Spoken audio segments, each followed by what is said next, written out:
Hello and अस्सलाम वालेकुम। मैं हूं डॉक्टर मोहम्मद यूसुफ। अपने डिजिटल चैनल पे आपको खुशामदीद कहता हूं। आज का हमारा मौजू है कि कब हम कौन सा रिसर्च डिजाइन इस्तेमाल करते हैं, या बाल्फाज दीगर हम कह सकते हैं कि when to use which research design. और इस बात का तयन किस बात पे होता है कि हम अपनी रिसर्च के अंदर कौन सा डिजाइन यूज करेंगे। जी वेलकम बैक डियर स्टूडेंट्स। आज हमारा मौजू है when to use which research design in our research. आज की गुफ्तगू में हम आपको बताएंगे कि इस बात का फैसला आप कैसे करते हैं कि आप अपनी रिसर्च के अंदर कौन सा रिसर्च डिजाइन जो है वो इस्तेमाल करेंगे।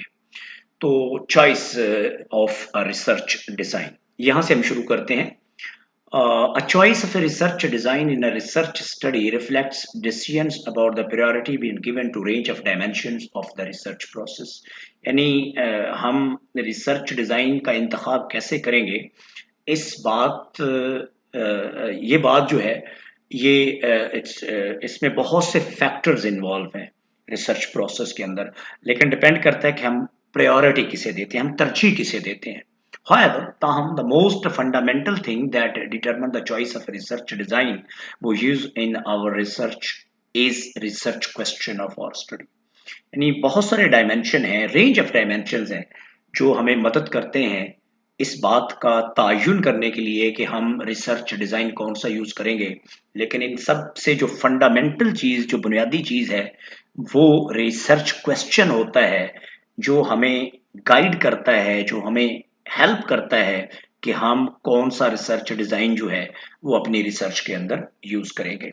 इन दिस रिगार्ड, इस तनाजुर में डीवेस 2001 noted that, अब ये कोट इन कोट है, बहुत इंपॉर्टेंट चीज है। The way in which researchers develop research designs is fundamentally affected by whether research question is a descriptive or explanatory, page number 2। De Vaus की book social research design in social research, उसके page number 2 पे ये quote in quote मैंने as it is ये quote ली है उनकी किताब से। वो बड़े खूबसूरत तरीके से बताते हैं कि हमारी चॉइस ऑफ रिसर्च डिजाइन किस चीज से मुतासर होती है। वो कहते हैं the way in which researcher develop research design is fundamentally affected, किससे? By whether research question is descriptive और एक्सप्लेनेटरी। बाल्फाज़े दीगर हम ये कह सकते हैं कि डिवेस ये कहना चाह रहे हैं कि हम कौन सा रिसर्च डिजाइन इस्तेमाल करेंगे, इस बात का इन्हासार रिसर्च क्वेश्चन पे होता है। और इसमें वो रिसर्च क्वेश्चन की दो काइंड्स की बात कर रहे हैं, डिस्क्रिप्टिव रिसर्च क्वेश्चंस और एक्सप्लेनेटरी रिसर्च क्वेश्चंस। तो मैं आगे जाके आपको वजाहत करता हूं कि इन दोनों में फर्क क्या है। इस अब तक की जो गुफ्तगू है उसका खुलासा ये है, उसका निचोड़ ये है कि रिसर्च डिजाइन हम अपनी रिसर्च के अंदर कौन सा इस्तेमाल करते हैं या कौन सा करेंगे, इस बात का इन्हासार रिसर्च क्वेश्चन पर होता है। अब मैं आपको बताता हूं कि डिस्क्रिप्टिव और एक्सप्लेनेटरी रिसर्च क्वेश्चन जो है इनमें फर्क क्या है।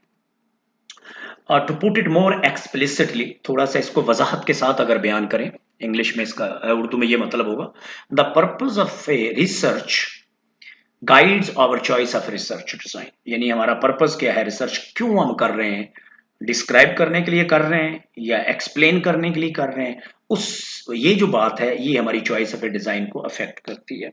मिसाल के तौर पे descriptive research questions, for descriptive research questions we use different research design, and for explanatory research question we select a different research design।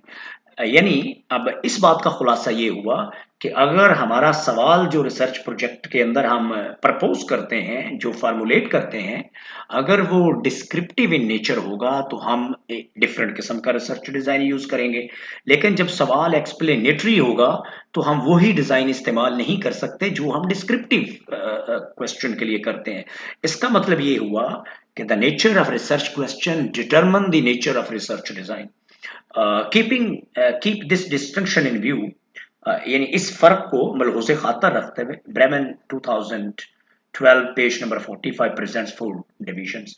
अब ब्रेमन ने इस चीज को नजर में रखते हुए, इस चीज को ख्याल में रखते हुए चार हमारे सामने सिचुएशंस रखी हैं कि हम डिज़ाइन को 4 तरीके से डिवाइड कर सकते हैं। और ऑलरेडी मैं अपनी जो पहले वाली वीडियो है कि what is difference between research design and research method, उसमें डिज़ाइन कितने होते हैं उसकी बात मैं ऑलरेडी कर चुका हूँ। अगर आपने वीडियो नहीं देखी तो आप वो देख लें, मैंने कैप्शन के अंदर नीचे उसका लिंक डाल दिया है ताकि आपको ये पता चल जाए कि रिसर्च डिज़ाइन कितने होते हैं। अब हम उनकी ज़रा बात करते हैं। नंबर 1 क्या है जी? Expressing casual connection between variables, Bryman page number 46। अब ब्रेमन कहते हैं कि अगर हम दो वेरिएबल्स के दरमियान जो है काज एंड इफेक्ट की बात करते हैं, एक्सप्रेस करना चाहते हैं, इस्टेब्लिश करना चाहते हैं, फॉर इंस्टेंस मिसाल के तौर पे ये मैंने एक सवाल लिखा है जी, does gender affects affect income, यानी क्या जो जेंडर है, यानी किसी इंसान का जेंडर डिफरेंट होने से क्या उसकी इनकम पे फर्क पड़ता है? तो ऑफ कोर्स मेरे ख्याल में हमारे ये बात जो है वो नॉलेज में है, मैं इसको इफेक्ट कर देता हूँ जी। हमारे ये बात नॉलेज में है कि जो जेंडर होता है किसी भी इंसान का वो उसकी इनकम को इफेक्ट करता है। मतलब फॉर एग्जांपल आप देखें कि एक मेल हो एक फीमेल हो, उनके पास सेम डिग्री हो और वो सेम ही ग्रेड की जॉब कर रहे हो, तो उनकी जो इनकम होती है वो सेम नहीं होती, उनकी सैलरी सेम नहीं होती, डिफरेंट होती है। तो इट मीन्स जो जेंडर है वो इफेक्ट करता है इनकम को।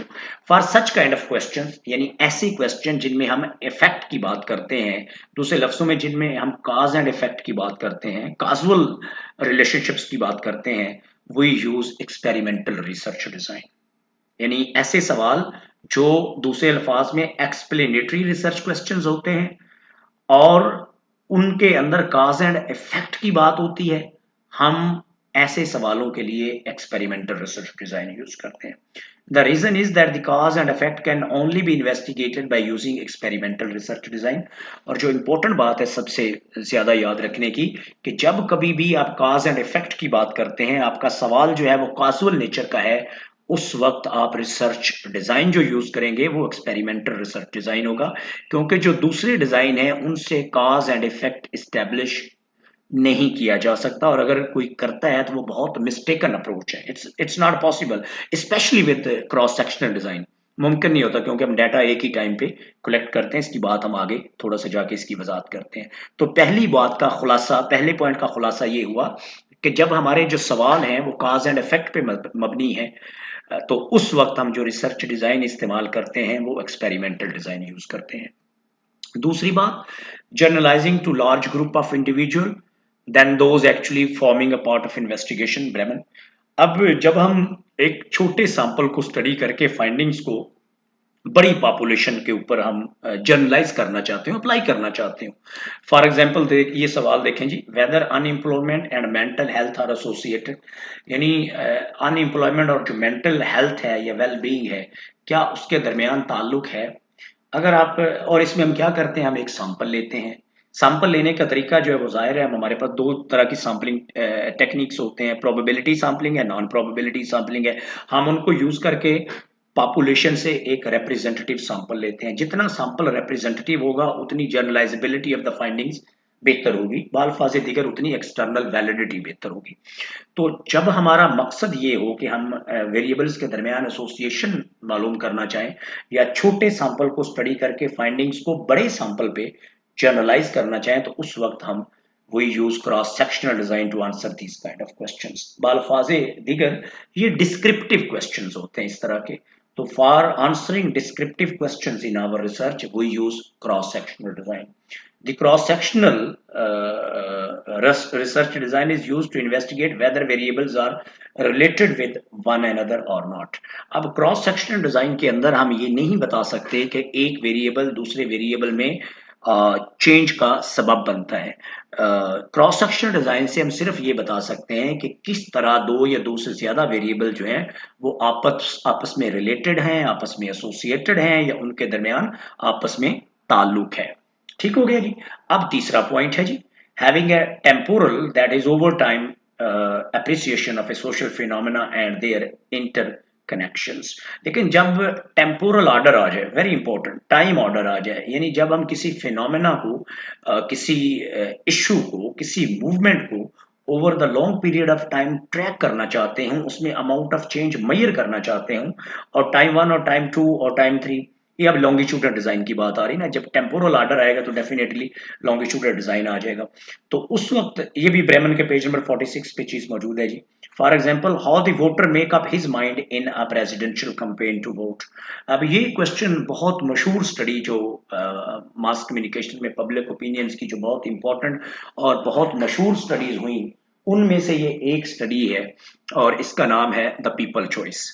द पीपल्स चॉइस जो बुक लिखी गई जो अमेरिकन इलेक्शन पे हुई और उसके बाद ये बुक पब्लिश हुई, लेजरफर्ड और उसके कोलीग्स ने ये पब्लिश की। बुनियादी तौर पे ये उसका फंडामेंटल क्वेश्चन था, ये क्वेश्चन मैंने वहां से लिया है, how the voter makes up his mind in a presidential campaign to vote.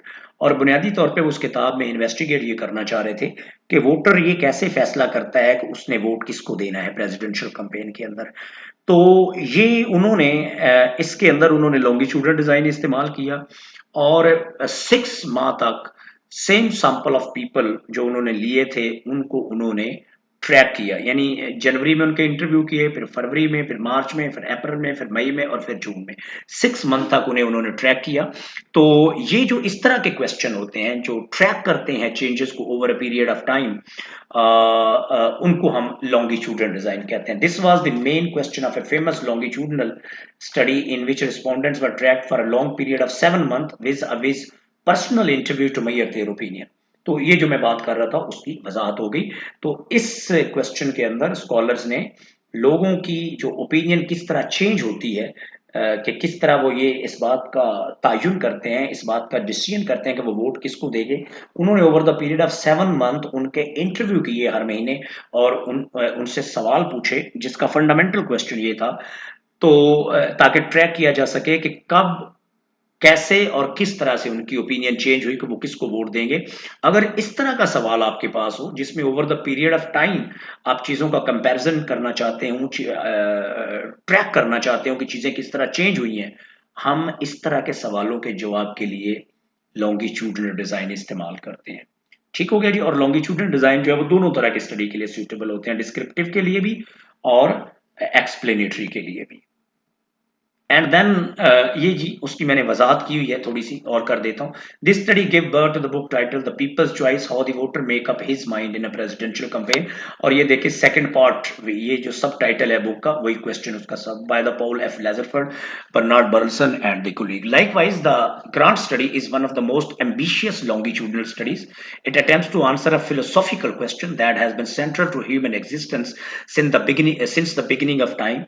What is the secret to living a good life. अब ये क्वेश्चन है और ये जो ग्रांट स्टडी है, द ग्रांट स्टडी, ये इस सवाल का जवाब तलाश करने की कोशिश कर रही है कि what is the secret to living a good life.